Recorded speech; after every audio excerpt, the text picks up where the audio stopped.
This Torah class is brought to you by TorahAnytime.com. Okay, Bruchim Abayim, welcome everyone. Shalom Aleichem to the Koilel Igra de Pirka, National Monday Afternoon Shiur, Parshas Toldos. Be'ezras Hashem, the Sefer on Shemais is now in print. The Siyat D'Shmai is scheduled to be printed this week in Eretz Yisrael. Be'ezras Hashem, next Monday I will not be with you for the Monday afternoon shiur. I will be in Eretz Yisrael next Monday. If anybody wants to have a bulletin on upcoming Svarim, if they want to be Mishtatef, Be'ezras Hashem, there's a Haggadah being worked on for this year's Pesach for Art Scroll, and the next Sefer in Lashon HaKodesh is on Chinuch Habanim. So if anybody would like to be Mishtatef, please let us know. We have a very important topic today, Parshas Toldos, the birth of Yaakov and Esav. Vayetze Harishain Admoni, and the first one came out red, Kuloi Ke'adera Seyar, entirely like a cloak of wool. Vayikru'u Shemai Esav, and they called his name Esav. Who's they? Rashi says everybody. V'acharei chen yatsa achiv, and afterwards his brother came out. And when his brother came out, his hand was grabbing the heel of Esav. Vayikra Shema Yaakov, and he called his name Yaakov. Rashi says who? Either his father or HaKadosh Baruch Hu. V'Yitzchak ben Shishim Shana B'Lasosam. Yitzchak was 60 years old when he gave birth to them. Now, there are a few things we have to pick up on over here. Esav's name is Esav. Where does that word come from? What does Esav mean? Yaakov's name is Yaakov. What does that word mean? Obviously it comes from the lashon of Akev, Ba'akev Esav. Why was Yaakov holding on to his heel? That's unusual. Usually when twins are born, the second one is not holding on to the heel of the first. What's the meaning of this? Why of all of his parts was he holding on to his heel? Why didn't Yaakov grab his nose? Why didn't Yaakov yank him by the ear? Why the heel of all parts of the body? What's the meaning of this? What's the significance of this? So the Moshav Zakenim, one of the Balei HaTosfos, asks, Tema lama ba'akev yoser mishari varim. Why the heel more than any other limb? And the Moshav Zakenim says, Mibnei she'esav nikra chazir. Esav is referred to as the pig. Shenamar, like it says in Tehillim Parak Pei, Yechar Semena Chazir Miyar. And we know the pig only has one siman tahara, his split hooves, the Chazir Fisalach. So Yaakov was grabbing the feet of Esav because that's Esav's only redeeming quality. Esav only has split hooves. He doesn't chew its cud. He doesn't chew his cud. So Yaakov Avinu would only grab onto something that is tahar, which is a siman of kedusha.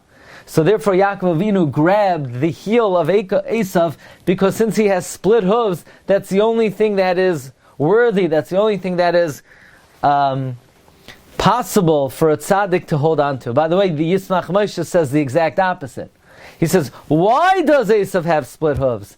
Esav has split hooves because Yaakov held on to it. So the kedusha of the holy hands of Yaakov injected and had an influence of kedusha onto the part of Esav that Yaakov was holding on to. Okay, now this next point was not really a main point of the shiur, but in the few moments before, the following idea hit me, and I'm very excited to share it with you. Why does the Torah say that Yaakov was holding on to the heels of Esav? Tosfos asks, Tema matzarach loymar zeh. Why does the Torah have to report this to us? Says the Moshav Zakenim, Elamagid chasidusoi shel Yaakov. This teaches us the righteousness of Yaakov. Sha'afilu bebeten, that even in utero, hayamerachim alimai, he was merciful on his mother. He said, once my mother's uterus is already open, I'm better off grabbing onto the heel of Esav and coming out while Esav is coming out than to trouble my mother to let me out a second time. Yaakov Avinu, in his great piety, in his great righteousness, after all, what's a chassid? You want to know, you ever wonder, what's a chassid? What does it mean to be a chassid? Do you have to have white socks? Do you have to have a long coat? The definition of chassid is someone who doesn't want to cause tsar to somebody else, especially his own mother. Yaakov Avinu, in his abundant righteousness, did not want to trouble his mother, and therefore he says, she already was paiseach her kever, her rechem. You know what? I might as well come out now. Now is the proper time for me to exit, so as not to cause tsar to my mother.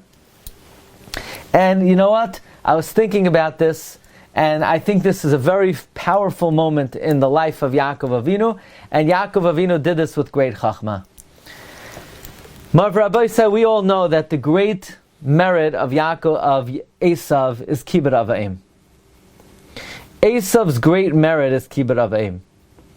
In fact, Rabbi Aaron Leib Steinman says that in our generation, Hashem has given an opportunity that really in the history of the Jewish people we've never had. You know, in the past generations, people were privileged if they had living parents, but it wasn't common to have grandparents, certainly not great-grandparents.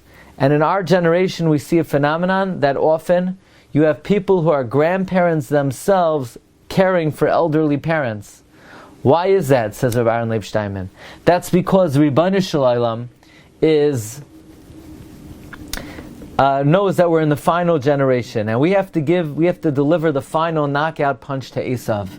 And Esav is bolstered by the great mitzvah of Kibud Avaim. As Reb Shimon Gamliel said, that I don't stand a candle to the Kibud Avaim of Esav. Esav would honor his father with wearing special begadim, and I'm not on that madrega. I don't honor my father with special begadim. So we see that Esav's great merit was the mitzvah of Kibud Avaim. And therefore, in order to eradicate Esav, HaKadosh Baruch Hu has given the Jewish people extra opportunities to mekayim the mitzvah of Kibud Avaim that we've never had before in our history. But it's very interesting that at the end of the day, we do have one aspect of Kibud Avaim that Esav doesn't have. And this is really how we knock him out. And that is because as great and proficient as Esav was in honoring his father, he didn't care about his mother. Rivka said, Katzti b'chayai mipnei benois ches. Esav did not care about his mother. Ramban says Esav didn't even go to his own mother's funeral. But Yaakov Avinu, who knows he has to uproot Esav from his very root, the moment he's born, he demonstrates his superiority to Esav in the midst of Kibud Aim. He says, Esav, I know you're the paragon of Kibud Av, but watch this. From the moment I'm born, I don't even want to show bizayon to I don't want to cause tsar to my mother. From the moment I'm born, I want to save my mother any aggravation. And it's brought that Yosef HaTzadik is the Sitnoi Shel Esav. Yosef HaTzadik is the adversary of Esav, who also greatly excelled in Kibud Av. So when his father said, "Go lech na re'eh shloim achecha ve'shloim hatzayin," and even though Yosef knew he was risking his life, what did Yosef say to his father?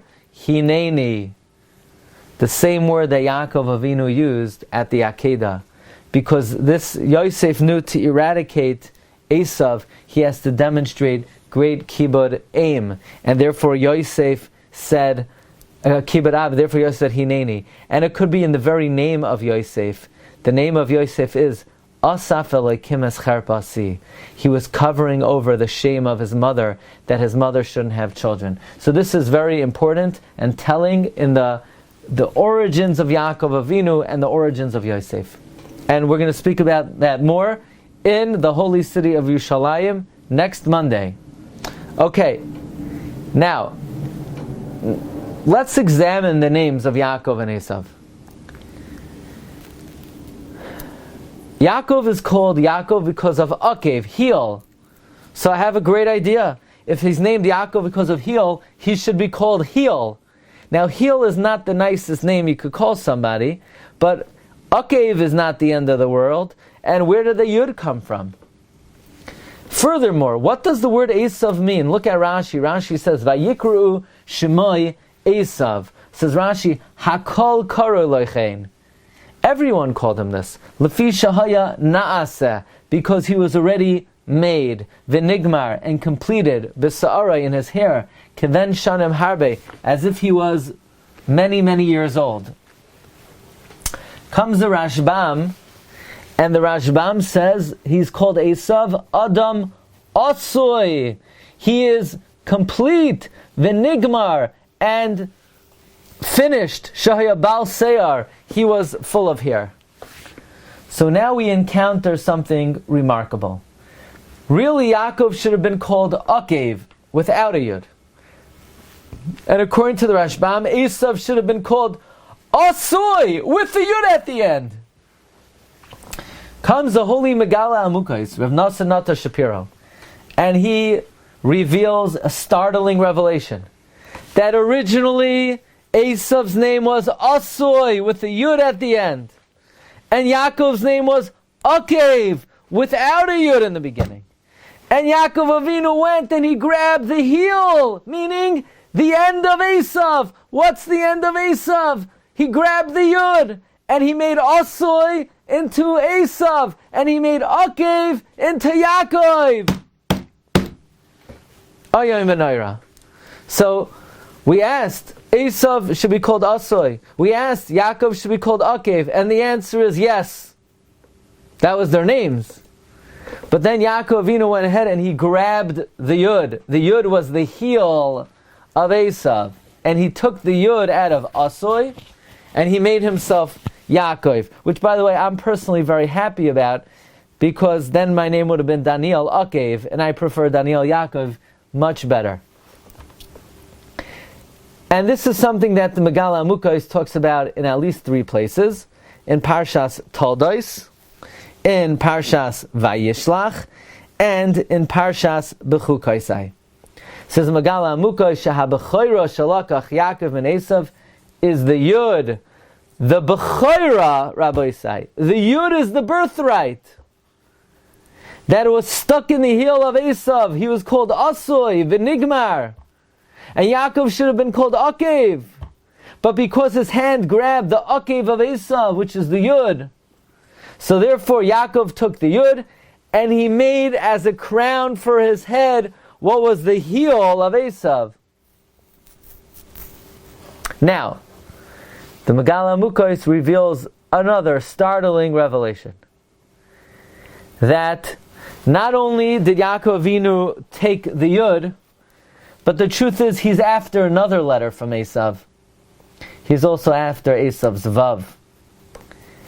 And when Yaakov takes the Vav, then the name Yaakov will be Megaleh with a Vav, like we find in B'chukaisai and in an additional 4 places.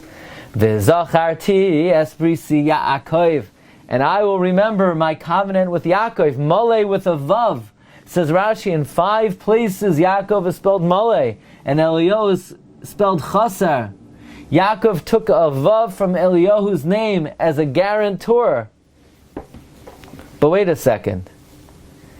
Did Yaakov take it from Eliyahu and make him Eliyahu, or did Yaakov take it from Esav? And the answer is, Yaakov wanted to take it from Esav, but he didn't take it from him yet. When will we take it from Esav? In the end of days. In the meantime, Yaakov took 5 Vavs from Eliyahu as a guarantor that one day Eliyahu will allow us to take the Vav of Esav. Now, why do we want to take the Vav? What does the Vav represent? And for that matter, what does the Yud represent? Why was it so important to Yaakov to take the Yud? And why is it so important to us to ultimately one day take the Vav? Now, if you take the word Esav and you take out the Vav, We have a pasuk in Yeshaya. Hein Adoi Shem Elokim Yazar Li Mihu Yarshieni Hein Kulam Kabe Eged Yivlu Ash Yoicheleim. Does anybody know what an ush is? Who knows what an ush is? Ush is a bug. Is a moth. Ush, more correctly, is a moth. What is a moth? Nothing. All you need to do is press on it. You'll find out exactly what it's made out of. It will disintegrate. It's nothing. It's like dust particles. Esav will one day disintegrate like a moth. When? When we grab the vav out of Esav, we already took his yud. When we grab that vav, Esav will turn into a moth. So now we learn the yud of Esav was appendage to Akev, became Yaakov. What was the end of Esav became the beginning of Yaakov, and we'll explain that. And we also now learn that the letter Vav is particularly connected to Yaakov Avinu. And this is evidenced in Shemoneh Esrei. The Arizal tells us in the Shara Kavanos, in his Drushay Amida, Jewish Beis, and this is brought by the Shvilei Pinchas in his Ma'amar Parshas Toldos. We say in Shemoneh Esrei, Eloikei Avraham, Eloikei Yitzchak, Veloikei Yaakov, Veloikei Yaakov. Why Veloikei? Why don't we say Eloikei Avraham, Veloikei Yitzchak, Veloikei Yaakov? Why do we only say a Vav by Yaakov? Says the Ari, because Yaakov Avinu is specifically connected with the letter Vav. As we see, Yaakov Avinu took the Yud of Esav, and he would like to take the Vav of Esav as well. Now, amazingly, just like Yaakov Avinu took the Yud, there's an idea that he's going to take the Vav as well. And the same way there are 5 Vavs that will go to Yaakov, there's an idea 5 Yud will go to Yaakov. Says Megaleh Amukos, this is the meaning of the pasuk. Vayoichal, vayesht, vayokom, vayelach, vayivez. Did you ever pay attention to this unusual phenomenon that there are 5 Vav Yuds in a row? 5 Vav Yuds in a row, that's unusual. I don't know of any other pasuk that has 5 Vav Yuds in a row. Vayoichal, vayesht, vayokom, vayelach, vayivez, Esav es habachayra. This is a remez that Yaakov Avinu is laying claims on the 5 Vavs and the 5 Yuds. Now, let's try to study further. Why did Yaakov Avinu need that Yud? And what does the Vav represent? Well, what was Yaakov fighting about with Esav? So the pasuk says, V'Yaakov nasan le'Esav lechem u'nizirado shemayochav v'yisvayakam v'yilach v'yivez Esav es habachayra. But even before that, they were striving, they were struggling in utero. It says, V'yisroy tzitzu habanim b'kirba. They were struggling. They were kicking. What was their fight about? So by the way, the Torah writes amazing words. The Torah writes, what do you mean what they're fighting about? Esav is a hairy guy. Yaakov is smooth. And Yaakov was itchy. I mean, it's like Yaakov was really uncomfortable. He was getting pricked by the hair of Esav. So they were kicking each other. The Yaakov was itchy. That's why Jews always have rashes and eczema. It goes back to utero. We're always itchy, That's why we were kicking. But Rashi says further. Rashi says, "Misroitzitzim zeh im zeh." They were fighting one with another. Umerivim benachla shnei olamos. They were striving over the inheritance of the 2 worlds, olam hazeh and olam haba. What letter in the Hebrew alphabet refers connotes Olam Haba. So the pasuk says, Ki b'ka Hashem sur olamim. Ki b'ka Hashem sur olamim. God created the world with ka. He created this world with a hey. What does it mean He created this world with a hey? In this world you could have people who are doing very good things, and all of a sudden they make a silly mistake, or they do something and they get in their own way and they fall out and they lose it. They lose the opportunity, they lose the mitzvah, they lose continuing on the straight and narrow. Of course there's an opening on the top of the hay that you could come back in. But this world God created with a hay. But the next world, Olam Haba, HaKadosh Baruch Hu created with the Yud. Yud represents Olam Haba. So therefore, says Megaleh Amukos, Esav had the Yud in his name. And which world is Yaakov interested in? Yaakov is interested in Olam Haba. And there's a fundamental difference in attitude between the way Yaakov views Olam Haba and the way Esav views Olam Haba. Esav says, yeah, Olam Haba, when I get there, I'll worry about it. Hopefully it will be good. My focus has to be on this world. For me, Olam Haba is an afterthought. It's going to be at the end of my existence. I don't really focus on that. I don't think about it. I don't live for it. It's my heel. But what Esav makes as his heel, Yaakov Avinu makes as his primary ambition, his primary focus, the beginning, his crown. Everything is focused on Olam Haba. Yaakov Avinu takes the Yud that Esav tramples on, that Esav steps on, that's Esav's heel, and Yaakov makes it his crown. For the Jew, we live with our eye set on the goal. We live for the world to come. That is the letter Yud that was at the end of Esav, that Yaakov made as his roish, that Yaakov made as his crown. And that's the birthright. That's the bechorah. But then there are the brachos. Brachos are, says Megaleh Amukos, the letter Vav. The brachos are the letter Vav. Like we find in Brachas Kayanim. 6 brachos. Yivarechecha v'yishmerecha. Yair v'chuneka. Yisa l'yasim l'cha shalom. 6 brachos. The letter Vav is associated with bracha. So the Yud is the Bechor and the Vav is the bracha. And therefore, Vayakveni ze pa'amayim vayistoim Esav.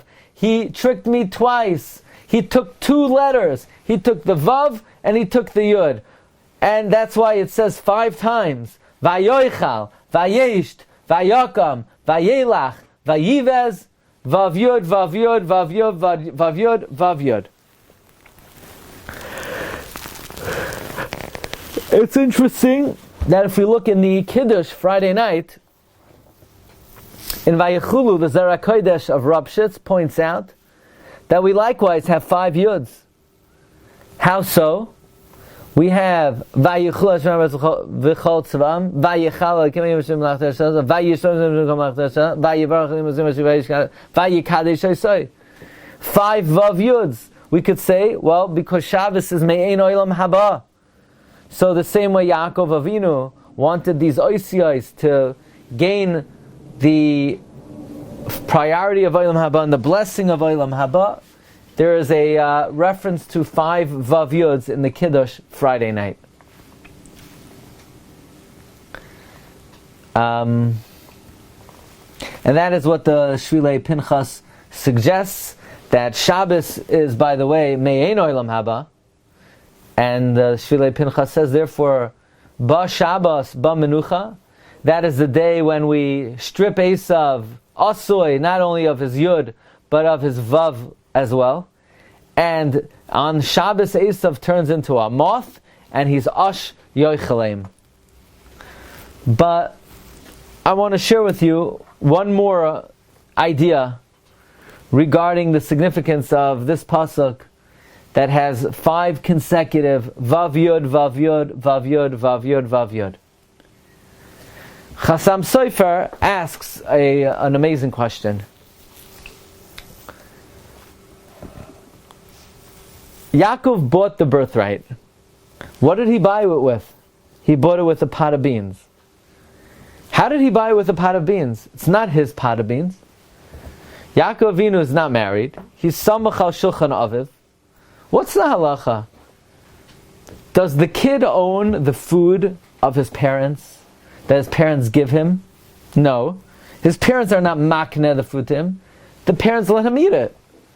A child doesn't own the food of his parents. In fact, a child cannot take his parents' food and use it to buy something. So how was Yaakov Avinu able to effectuate a transaction by giving this pot of beans to Esav? It's not his pot of beans. It belongs to Yitzchak. And if it belongs to Yitzchak, Yaakov is not authorized to sell it, to use it to trade for Esav.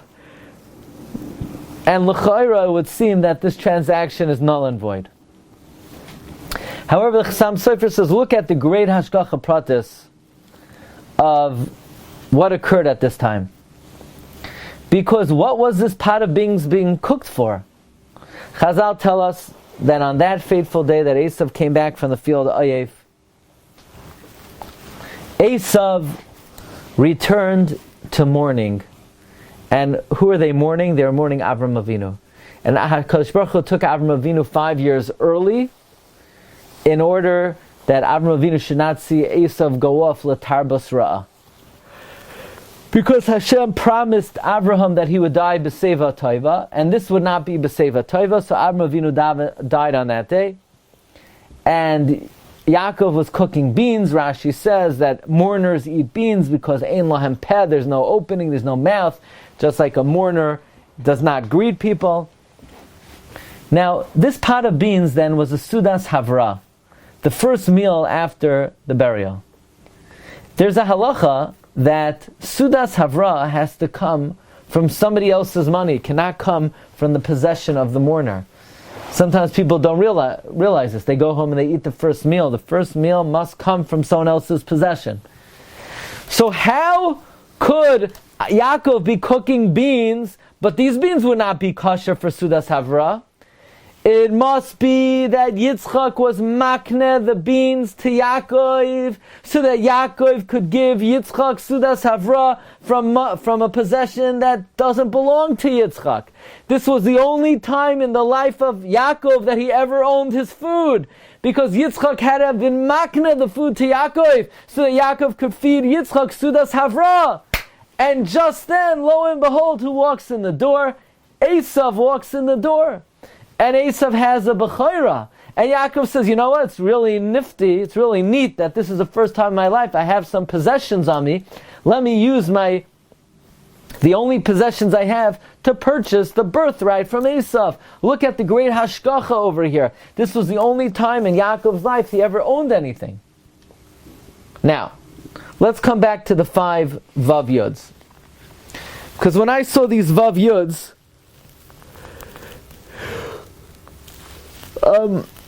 this triggered something in my mind. There's another time we have a bunch of 5 yuds together, one after another. And actually, we don't have 5 vav yuds, we have 15 vav yuds. And actually, not vav yuds, but 15 vavs in a row. V'yatziv, v'nachain, v'kayam, v'yashar, v'neman, v'ohav, v'chaviv, v'nechma, v'noyim, v'noira, v'adrim, sukan, m'kuba, v'tay, v'yafeh. 15 vavs in a row. Anybody know why we have 15 vavs in a row? Who thinks it's a coincidence that we have 15 vavs in a row? No, we know better than that. There are no coincidences in anything in the gamut of Torah and Tefillah. The Shulchan Aruch talks about a slight dilemma, a quandary we have. That the Kriya Shema has 245 words that are supposed to correspond to our 248 limbs. So the question is, how do we get the 3 missing words? Some say, well, the Sheikh Tzibor repeats Hashem Lekeichem Emes.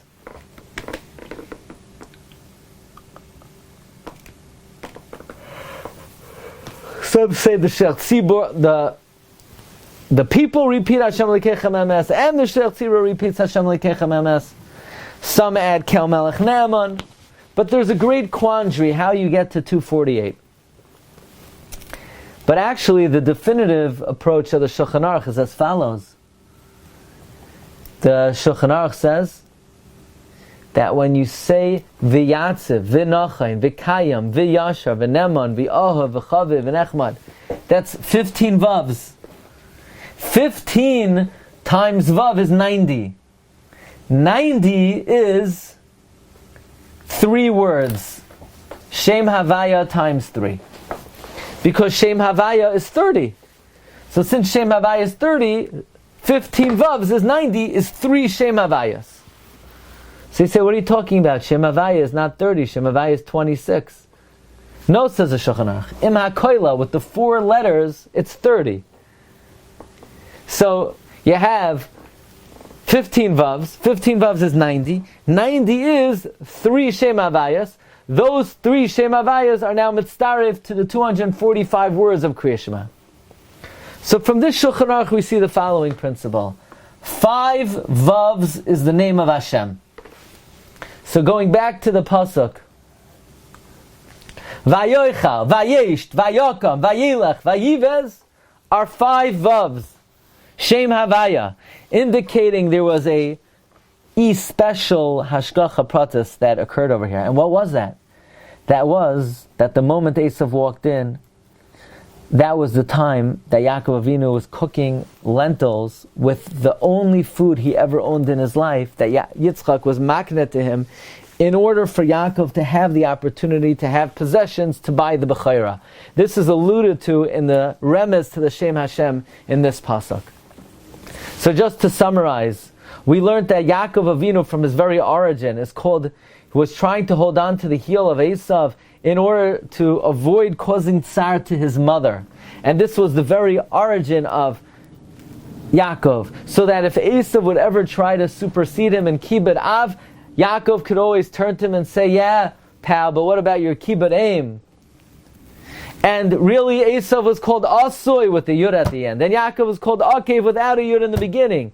And when Yaakov grabbed the heel of Esav, he was grabbing, we said from Toysus, the Chazer Fisalach, which is a siman of Tara. And the Yismach Moshe says that's why Esav has a siman Tara. Because Yaakov grabbed the feet and was Metaheret.